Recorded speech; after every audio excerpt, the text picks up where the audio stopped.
주님의 이름으로 환영합니다.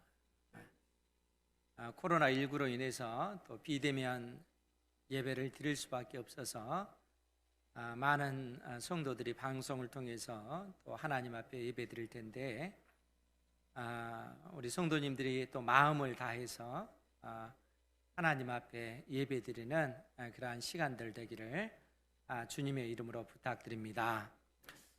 멀리 세종시에서도 또 수원 지역에서도 부천 지역에서도 이제 우리 성도님들 그렇게 흩어져 있는데, 그곳에서도 우리가 함께 예배드릴 때 하나님의 성령께서 우리를 하나 되게 하실 줄 믿습니다. 출애굽기 33장 오늘 이 본문의 말씀은 하나님과 이스라엘 사이에 맺은 그 언약이 파기되고 나서 하나님의 그 언약적 그 심판이 임할 때 모세가 그의 생명을 걸고 하나님 앞에 중보 기도하는 기도의 내용입니다.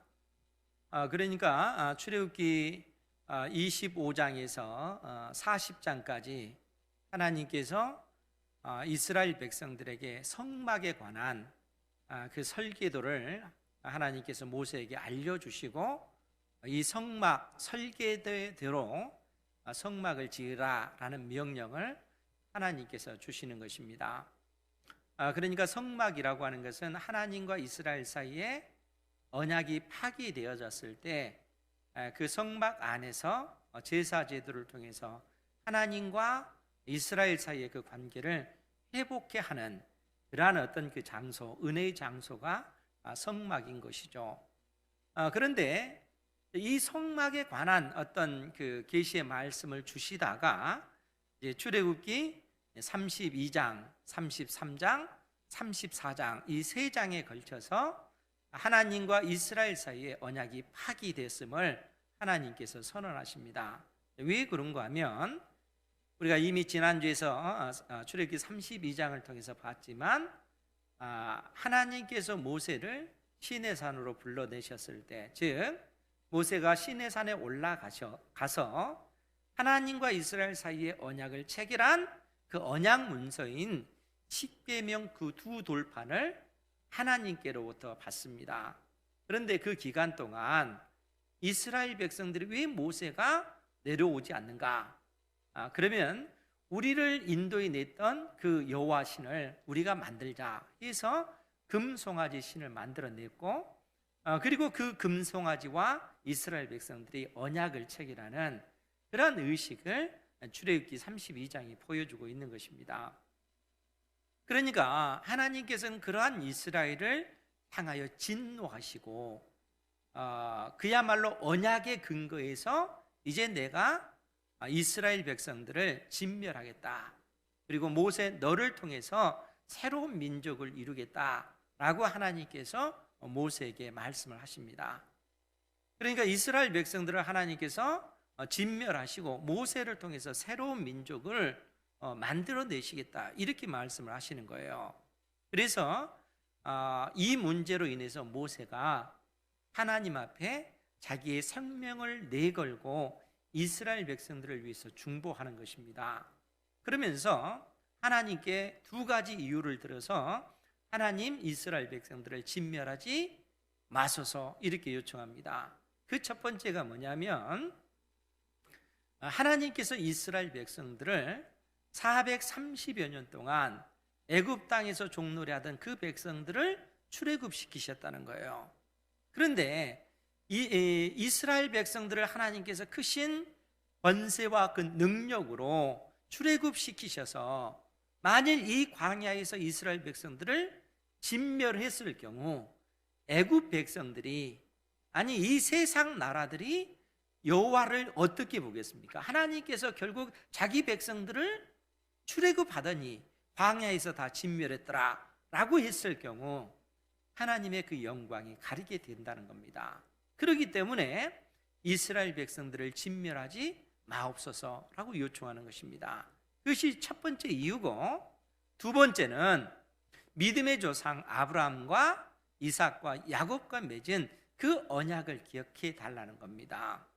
그러니까 믿음의 조상들과 하나님께서 맺은 언약이 뭐냐면 너희 후손을 하늘의 별과 같이 많게 할 것이고, 그 무수한 후손들이 다른 땅이 아닌 가나안 땅, 북쪽으로는 유프라테스, 남쪽으로는 그 애굽의 어떤 시내까지 그 넓은 영토를, 이 가나안 땅을 하나님께서 아브라함과 이삭과 야곱의 그 후손들에게 주시겠다. 하나님께서 이 약속을, 이 언약을 믿음의 조상들과 언약을 체결했다는 거예요. 그러니까 그 언약의 근거에서 그렇게 해서는 안 됩니다라고 지금 모세가 하나님 앞에 요청을 하고 있는 것입니다. 그런데 믿음의 조상들과 맺은 그 언약의 내용이 실상 아주 중요하기 때문에 그 부분을 우리가 찾아서 한번 보도록 하겠습니다. 창세기 15장인데 우리 지난주에 봤지만 그 부분을 다시 한번 찾아보겠습니다. 창세기 15장 13절 이하에서 하나님께서 아브라함에게 이제 그 자손과 땅에 관한 그런 약속을 해 주십니다. 그러할 때 13절 말씀에 보면 여호와께서 아브라함에게 이르시되 너는 반드시 알라. 내 자손이 이방에서 객이 되어 그들을 섬기겠고 그들은 400년 동안 내 자손을 괴롭게 하리니. 그러니까 이스라엘 백성들이 애굽 땅에서 400년 동안 번성했을 때 애굽의 그 종살이 하던 그 모습을 이처럼 말씀해 주고 있는 것입니다. 그러면서 14절에 그들이 섬기는 나라를 내가 징벌할지며 그 후에는 내 자손이 큰 재물을 이끌고 나오리라. 그러니까 하나님께서 400년 후, 정확하게 430년 후 이스라엘 백성들을 출애굽시키실 거라는 거예요. 그리고 시내산에서 하나님께서 이스라엘 백성들과 언약을 체결하신 것입니다. 그러니까 아브라함과 약속하신 대로 그 백성들이 하늘의 무수한 별과 같이 번성하도록 그렇게 해주신 것이죠. 그리고 이 백성을 가나안 땅으로 들여보내시는 것입니다. 그런데 이러한 약속을 해주실 때 하나님께서 아브라함에게 어떤 말씀을 주셨냐면 16절 말씀인데, 창세기 15장 16절에 보면 내 자손은 4대 만에 이 땅으로 돌아오리니, 가나안 땅으로 돌아오리니 이는 아모리 족속의 죄악이 아직 가득 차지 아니함이니라. 그러니까 4대 만에 400년 동안 하나님께서 가나안 땅을 심판하지 않는 그 이유는 뭐냐 하면 아모리 족속의 죄악이 아직 가득 차지 않았기 때문에 그렇다는 거예요. 그러면 이 아모리 족속은 어떤 족속이냐면 이 가나안 7족속을 대표하는 족속입니다. 가나안 땅에 사는 대표하는 족속이 아모리 족속이에요. 그러니까 가나안 땅에 사는 족속들의 죄악이 아직 가득 차지 않았다는 거예요, 하나님 보시기에. 그러면 여러분, 이 가나안 족속들이 범한 그 죄가 무엇이겠습니까? 그 내용을 레위기서 18장 말씀이 보여주고 있는데 그 부분도 우리 같이 찾아보도록 하겠습니다. 레위기 18장 21절 이하의 말씀입니다. 여기에 보면 레위기 18장 21절 이하의 말씀에 보면 하나님께서 이스라엘 백성들에게 너희들은 가나안 땅에 사는 족속들이 범했던 그 죄를 범하지 말라라고 경고하시면서 주시는 말씀이에요. 21절 말씀에 보면 너는 결단코 자녀를 몰렉에게 주어 불로 통과하게 함으로 내 하나님의 이름을 욕되게 하지 말라. 나는 여호와이니라. 그러니까 사랑하는 그 자녀를 이 몰렉이라고 하는 우상이 불태워서 제사 드리는 이러한 어떤 그 우상 숭배입니다. 그러니까 가나안 땅에 사는 족속들이 자기의 자식을 우상에게 바치는, 불태워서 제사를 드리는 이런 인신공양의 제사를 범했다는 거예요. 그러니까 이러한 어떤 죄를 또 언급하고 22절에서는 너는 여자와 동침한 같이 남자와 동침하지 말라. 이는 가증한 일이니라. 무슨 얘기입니까? 남자가 남자와 사랑하는 것, 여자와 여자가 사랑하는 것, 이 죄를, 동성애 문제를 지금 지적하고 있는 거예요.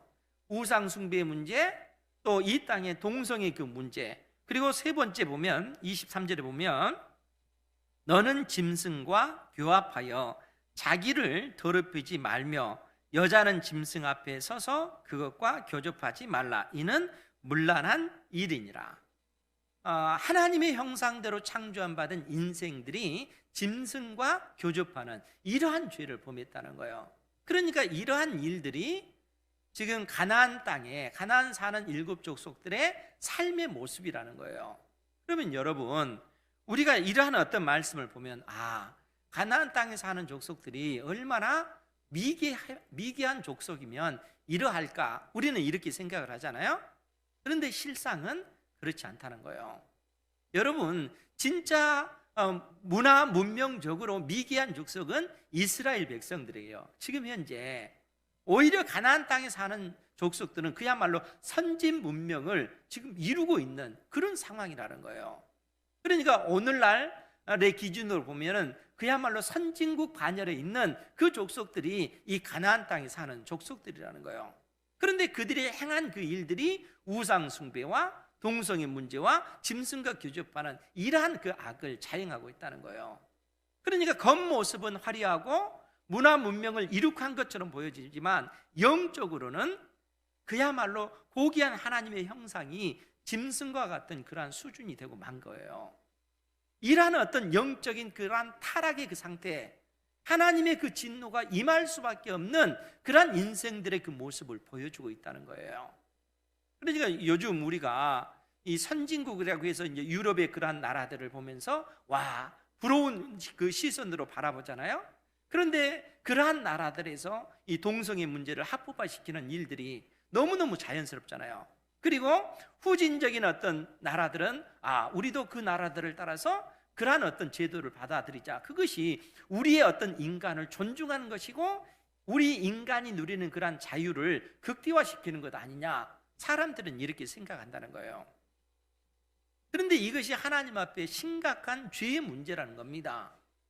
지금 가나안 땅에 사는 족속들의 죄의 문제가 그러하다는 것이죠. 그렇기 때문에 하나님께서 레위기 18장 24절 이하에서 뭐라고 얘기를 하냐면 너희는 이 모든 일로 스스로 더럽히지 말라.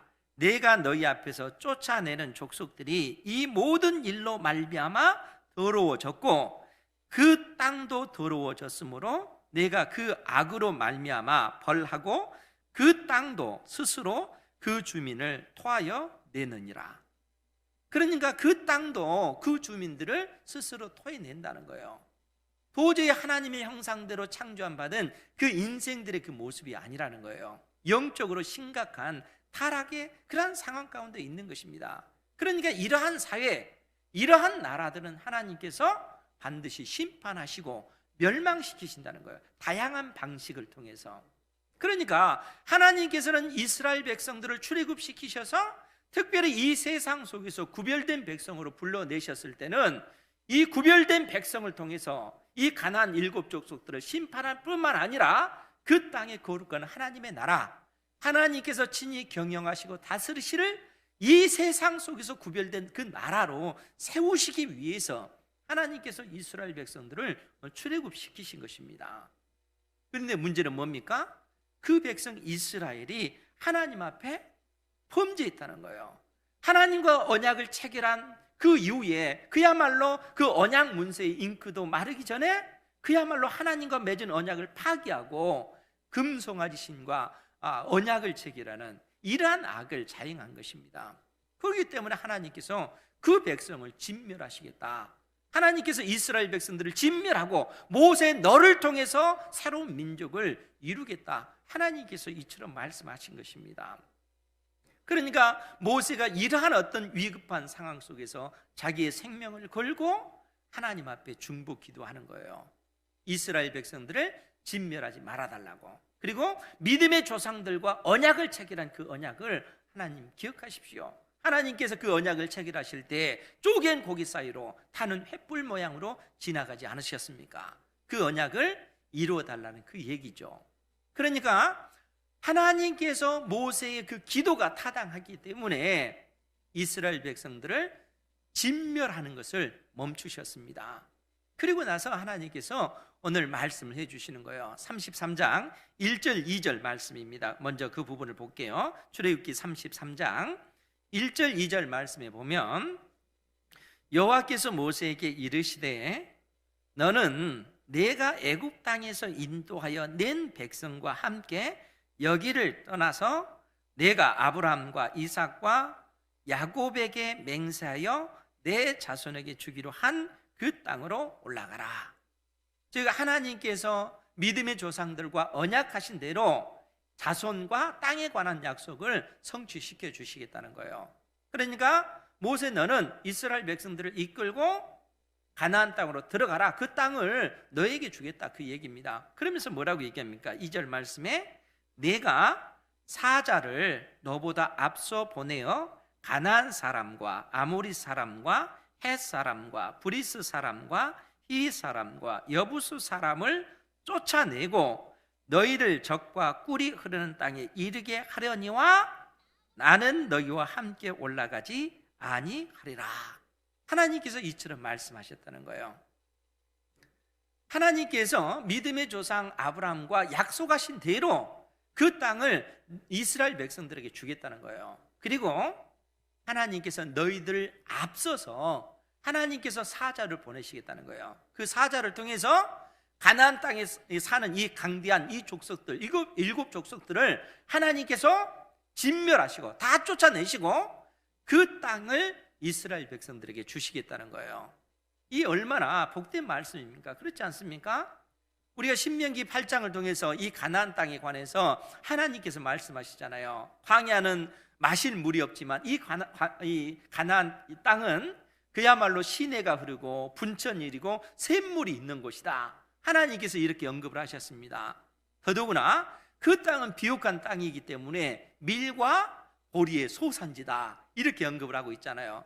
그것뿐입니까? 무수한 과일나무들, 그러니까 이 포도나무, 감람나무, 석류나무, 무화과나무, 이러한 어떤 나무들과 꿀의 소산지다, 하나님께서 이처럼 언급하지 않습니까? 그리고 그 땅에는 철과 구리가 있는 광산의 땅이다. 그야말로 하나님께서 이 가나안 땅을 복된 땅이라는 거예요. 그러니까 이스라엘 백성들은 그냥 그 땅에 들어가서 그 땅을 그냥 공짜로 거저 얻게 되는 거예요. 그들의 손으로 짓지 않는 집도 갖게 될 것이고 그들이 가꾸지 않는 그러한 과수원도 다 얻게 될 거라는 거예요.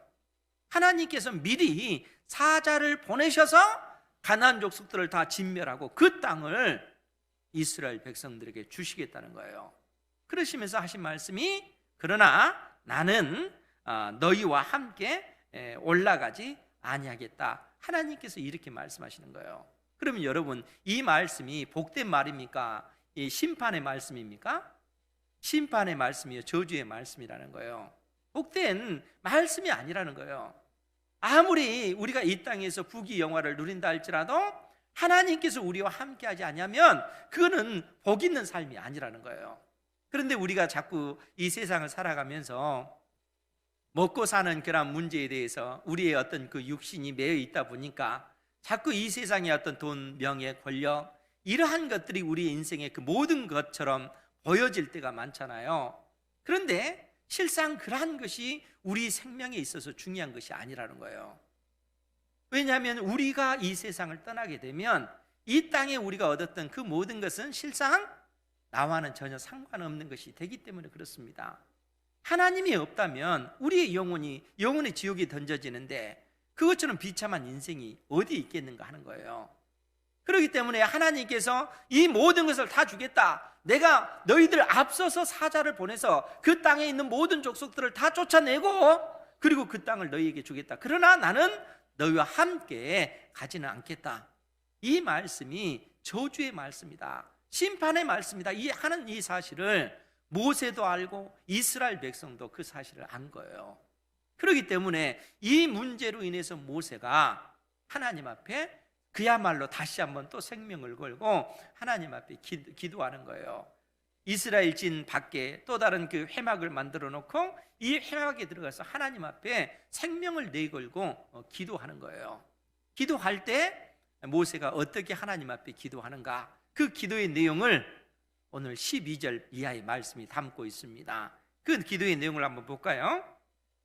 출애굽기 12절에서 모세가 하나님 앞에 기도하는 겁니다. 모세가 여호와께 아뢰되 보시옵소서, 주께서 내게 이 백성을 인도하여 올라가라 하시면서 나와 함께 보낼 자를 내게 지시하지 아니하시나이다.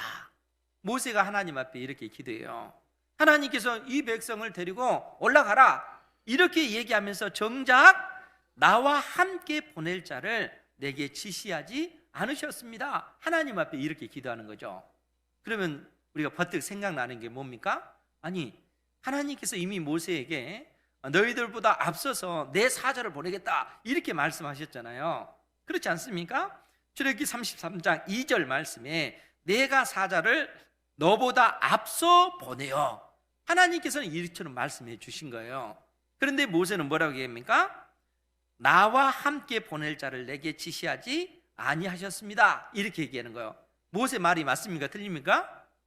모세 말이 맞는 말이라는 거예요. 왜 그렇습니까? 하나님께서 너희들 앞서서 너보다 앞서 내 사자를 보내겠다 이렇게 얘기를 했지 너와 함께 보낼 자로서 사자를 보내겠다 이렇게 얘기하지 않았다는 거예요.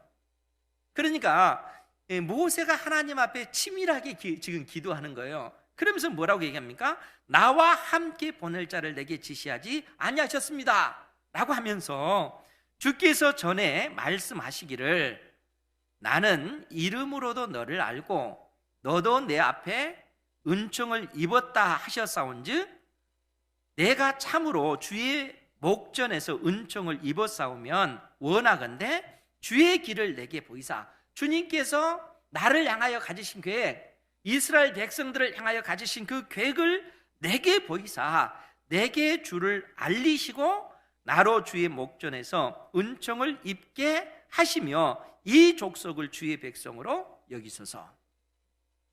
즉 모세가 하나님 앞에 기도하기를 이전에 하나님께서 너는 내 앞에서 은혜를 입은 자다, 너는 복된 자다, 하나님께서 모세에게 그렇게 말씀해 주신 거예요. 그러니까 모세가 그 약속의 말씀에 근거해서 진짜 내가 하나님 앞에 은혜를 입었다면 하나님 나와 함께 보낼 자를 하나님께서 지시하지 않았습니다 라고 이렇게 언급하면서 정말 내가 하나님 앞에 은혜를 입은 존재라면 하나님 이 족속을 주의 백성으로 여기소서, 이스라엘 백성들을 하나님의 백성으로 여겨주십시오 이렇게 기도하고 있다는 거예요. 이스라엘 백성들을 하나님의 백성으로 여겨주십시오. 하나님께서 진정 너는 나에게 은혜를 입은 존재다 이렇게 말씀하신다면, 내가 하나님 앞에 그런 은혜를 입었다면 이 백성 이스라엘을 주님의 백성으로 인정해 주십시오. 하나님과 이스라엘 사이에 파기된 그 언약 관계를 다시 회복시켜 주십시오 라고 이렇게 요청을 합니다. 그러할 때 하나님께서 14절에 이렇게 말씀하십니다. 우리 14절 말씀 같이 보겠습니다. 시작. 여호와께서 이르시되 내가 친히 가리라, 내가 너를 쉬게 하리라. 아멘. 모세가 하나님 앞에 내가 진정 은혜를 입었다면 이 백성을 주님의 백성으로 여겨주십시오 이렇게 요청할 때 하나님께서 하신 말씀이 내가 친히 가리라 이렇게 말씀하시는 거예요. 그런데 여기에 중요한 단어가 빠졌는데 그것이 뭐냐면 내가 친히 너와 함께 가리라 이 말씀이에요. 내가 친히 너와 함께 가리라, 너를 쉬게 하리라. 왜 너를 쉬게 하리라 이렇게 말씀하신 겁니까? 모세가 이스라엘 백성들을 주의 백성으로 여겨달라고 그야말로 생명을 걸고 하나님 앞에 영적 투쟁을 벌이고 있기 때문에 그런 것입니다. 그러니까 내가 너와 함께 하겠다, 너 앞서서 내 사자를 먼저 보낼 뿐만 아니라 너와 함께 내가 동행하겠다. 지금 하나님께서 이 말씀을 해주고 계시는 거예요. 그러면서 너로 하여금 내가 쉬도록 하겠다. 그러니까 그 문제로 인하여 애걸복걸을 하지 말아라. 하나님께서 모세에게 이렇게 말씀하시는 것이죠. 이렇게 함으로써 모든 문제가 다 끝난 것처럼 보여지는데, 그런데 모세는 얼마나 치밀하냐면 15절에서 그렇게 이야기를 합니다. 모세가 여호와께 아뢰되 주께서 친히 가지 아니하시려거든 우리를 이곳에서 올려 보내지 마옵소서. 여러분, 모세가 다시 한번 이렇게 언급하는 거예요. 주께서 친히 가지 아니하시려거든 우리를 이곳에 올려보내지 마소서. 이 말씀이 무슨 얘기일까요? 여기에서도 중요한 단어가 빠졌는데, 모세가 여호와께 아뢰되 주께서 친히 우리와 함께 가지 아니하시려거든, 우리와 함께라고 하는 단어가 빠졌어요. 그러니까 우리와 함께 가지 아니하시려거든 우리를 이곳에서 올려보내지 마옵소서. 나와 함께가 아니라 우리와 함께. 지금 모세가 하나님 앞에 간구하는 것이 뭡니까? 하나님, 나만의 하나님이 아니라, 나를 통해서 큰 민족을 이루는 그것이 아니라, 내가 아니라 이 백성 이스라엘과 함께 해달라는 얘기입니다. 이 백성 이스라엘과 함께 해주십시오. 이 백성 이스라엘과 함께 약속의 땅에 올라가 주십시오 라고 하는 요청인 것이죠. 그러니까 하나님께서 함께하지 아니하시면 그 가나안 땅이 아무리 이스라엘 백성들에게 주어진다 할지라도 그 땅은 의미 없는 땅입니다. 우리가 아무리 이 땅에서 잘 먹고 잘 산다 할지라도 하나님께서 우리와 함께하지 아니하시고 우리가 하나님의 백성으로 부르심을 받지 못한다면 우리의 인생은 아무것도 아닙니다. 아무런 의미 없는 그러한 존재가 되고 맙니다 라고 지금 모세가 기도하고 있는 것입니다. 사랑하는 성도 여러분, 하나님께서 우리와 함께 계십니다. 하나님께서 우리와 함께 계시는 거예요. 이것이 예수 그리스도를 믿는 사람들에게 있어서 가장 중요한 복이라는 거예요. 하나님께서 우리와 함께 하시기 때문에 나머지 그 모든 것이 의미가 있는 것입니다. 우리가 하나님의 자녀로서 하나님께서 우리와 함께 하시기 때문에 이 땅에서 우리가 건강한 삶, 또 많은 어떤 부와 명예를 누리는 삶, 이러한 모든 삶, 우리가 이 땅에 존재하는 그 모든 것이 하나님께서 우리와 함께 하시기 때문에 의미 있고 가치 있는 것이라는 거예요. 이 부분이 가장 중요한 겁니다. 그러니까 모세가 하나님 앞에 중보 기도하면서 하나님께서 친히 우리와 함께 가지 아니하시려거든 우리를 이곳에서 올려보내지 마옵소서, 그렇게 기도하는 거예요. 그러면서 뭐라고 얘기합니까? 16절에 나와 주의 백성이 주의 목전에 은총을 입은 줄을 무엇으로 알리까? 주께서 우리와 함께 행하심으로 나와 주의 백성을 천하 만민 중에 구별하심이 아니니까. 그러니까 어떻게 우리가 이 세상 속에서 구별된 백성으로 살 수 있습니까? 어떻게 구별된 하나님의 자녀로 살 수 있습니까? 그것은 단 한 가지 이유 때문에 그렇다는 거예요. 그것이 뭡니까? 주께서 우리와 함께 행하심으로 나와 주의 백성을 천하 만민 중에 구별하심이 아니니까. 그러니까 우리가 이 땅에서 구별된 백성으로 산다는 것은 다른 것에 있는 것이 아니라 하나님께서 우리와 함께 하심으로써 우리가 구별된 백성답게 산다는 거예요.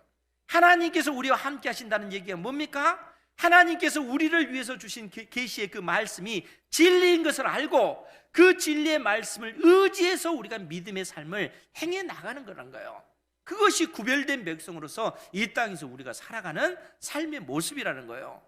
그러할 때 하나님께서는 그러한 우리를 통해서 이 세상 속에서 구별된 백성이다, 너희들은 제사장의 나라다, 하나님께서 이처럼 선언하고 있다 하는 겁니다. 하나님께서 우리와 함께 계시는 줄 믿으시기 바랍니다. 이 문제를 놓고 모세는 생명을 걸고 하나님 앞에 기도했다는 거예요. 때에 따라 예수 그리스도를 믿는 하나님의 자녀들이 이 가장 중요한 이 사실, 하나님께서 나와 함께 하신다 하는 사실을 망각하고 살아갈 때가 많습니다. 여러분들뿐만 아니라 저 역시 그런 것이죠. 그런데 제가 그 20대 때 예전에도 말씀을 드렸지만 20대 때 예수님을 믿고 나서 예수님을 알고 나서 그 기쁨이 얼마나 좋았는지 모릅니다. 그야말로 하늘을 날 듯이 그렇게 즐거웠어요. 그런데 예수님 믿고 나서 한 2, 3년 있다가 어느 날 어떤 문제로 인해서 제가 굉장히 깊은 그 마음의 어떤 마음을 상실한 가운데 그야말로 이 세상 속에 나 혼자인 것 같고 이 온 세상에서 오직 버림받은 것 같은 그러한 어떤 그 절망적인 그런 상황 가운데 빠질 때가 있었습니다. 그때 하나님께서 저에게 새겨준 말씀이 있는데 그 말씀이 뭐냐면 나 여호와 하나님은 언제나 너와 함께 할 것이니라. 나 여호와 하나님은 언제나 너와 함께 할 것이니라. 그 약속의 말씀이었어요. 그러니까 제가 그 이후에 오늘 새벽에도 저희가 삶을 한번 딱 되돌아봤을 때 나 여호와 하나님은 언제나 너와 함께 할 것이다, 그 약속을 해주셨는데, 그 약속의 말씀대로 하나님께서 제 인생을 이끌어 오셨어요. 때에 따라 제가 연약하여 넘어질 때 이 세상에서 하나님께서 그대로 내버려두면 그로 인해서 인생이 그야말로 무너질 수밖에 없는 그런 상황에 처했을 때 하나님께서 모든 상황을 조정하시고 하나님께서 강한 팔로 붙드시고 삶의 환경을 바꾸셔서 내 삶을 이끌어 오셨음을 보게 됩니다. 그러니까 하나님께서 나와 동행해 오셨다는 거예요. 절망적인 그 상황에서 눈물로 기도할 때 하나님께서 내 기도를 듣지 않는 것처럼 보여지는 그러한 상황이었는데, 지나고 보니까 하나님께서 다 내 기도를 들으시고 나와 동행하시고 이 세상의 모든 위험으로부터 나를 보호하시고 지키시고 인도해 오셨더라는 거예요. 하나님께서 우리와 함께 하시기 때문에, 아니 하나님께서는 택한 백성들과 함께 이처럼 함께 해주고 계시다는 거예요. 그래서 바울 사도가 고린도 후서 2장 22절에서 뭐라고 말씀하십니까? 그가 또한 우리에게 인치시고 도장꽝 찍었다는 거예요. 너는 내 자녀다, 하나님의 백성이다. 하나님께서 우리를 도장꽝 찍어서 너는 내 자녀다, 하나님께서 그처럼 인치셨다는 거예요. 그러면서 보증으로 우리 마음에 성령을 주셨느니라. 보증으로 우리가 하나님의 자녀가 됐다라고 하는 그 보증으로 우리 마음에 성령을 주셨다는 거예요. 성령 하나님께서 계시다는 거예요. 진리의 성령께서 우리를 떠나지 않는다는 거예요. 그렇기 때문에 사랑하는 성도 여러분, 우리가 이 땅에서 구별된 백성답게 살아가야 될 뿐만 아니라 어느 한순간도 진리의 성령께서 우리를 떠나지 않고 계시다는 거예요. 때에 따라 인생의 여러 가지 일들로 인해서 낙심하기도 하고 좌절되는 그런 인생의 그 상황들이 있잖아요. 그런데 그 상황 속에서도 하나님은 우리를 떠나지 않고 계시다는 거예요. 우리를 바라보고 계시고 그의 강한 팔로 믿음의 백성들을 붙잡고 계시다는 거예요. 이 믿음 가운데 살아가시기 바랍니다. 하나님께서 어느 한순간도 우리를 떠나지 아니하시고 우리와 동행하고 계시다는 거예요. 하나님께서 이러한 놀라운 약속을 우리에게 해주고 계시다는 것입니다. 그렇기 때문에 어떤 순간에서든지 우리가 살아계신 하나님 앞에 믿음으로 기도하고 은혜를 구하면 주님께서는 우리의 그 기도를 들으시고 하나님의 살아계심을 우리의 인생을 통해서 명확하게 그분의 행하시는 일들을 통해서 보이신다는 겁니다. 그러한 일들을 통해서 우리가 이 세상 속에서 구별된 백성이다, 너는 이 세상 속에서 살아가지만 세상 사람들과 같지 아니하고 구별된 백성이요 진리의 그 말씀을 의지하고 살아가는 하나님의 자녀다. 하나님께서 그처럼 우리에게 그러한 선언을 해주고 계시다는 거예요. 그 일을 위해서 하나님께서 오늘 우리를 불러내신 것입니다. 그 일을 위해서 모세는 생명을 걸고 중보 기도하고 있는 것입니다. 사랑하는 성도 여러분, 구별된 하나님의 백성으로서의 그 삶을 살아가는 은혜가 있기를 원합니다. 이 세상 사람들은 생각해 보세요. 이 세상 시대의 정신에 이끌려서 살아가잖아요. 선진국으로 일컬어졌던 그 나라들이 잘못된 진리에서 벗어난 그런 법안을 만들어냈을 때 우리나라 같은 경우도 선진국에서도 유럽의 여러 나라들에서도 이렇게 하더라, 우리도 이러한 법을 만들어야 된다, 남자와 남자가 결혼한 것을 합법화시켜야 된다, 이러한 제도들을 만들어낼 때 그것은 그 나라가 망하는 길이라는 거예요. 나중에는 그 땅이 그 백성을 감당하지 못하고 토해내버리라, 하나님께서 그렇게 말씀하시잖아요. 그러니까 그러한 세상 속에서 하나님께서는 믿음의 백성들, 택한 자녀들을 구별해내시고 너희들이 이 세상 속에서 구별된 백성답게 이 세상에 빛을 비추는 그 빛으로 이 세상이 썩어지지 않는 그 소금으로 빛과 소금의 역할을 감당해야 된다라고 말씀하고 계시는 것입니다. 이 일을 위해서 우리가 부르심을 받았다는 거예요. 이 일을 위해서 기도하시고, 그래서 하나님, 우리가 또 주의 몸된 교회가 이 땅에서 빛과 소금의 그 역할을 잘 감당하는 구별된 백성답게 살아갈 수 있도록 하나님 은혜 내려주십시오. 끊임없이 기도하는 거룩한 하나님의 자녀들이 다 되기를 주님의 이름으로 축원드립니다. 기도하겠습니다.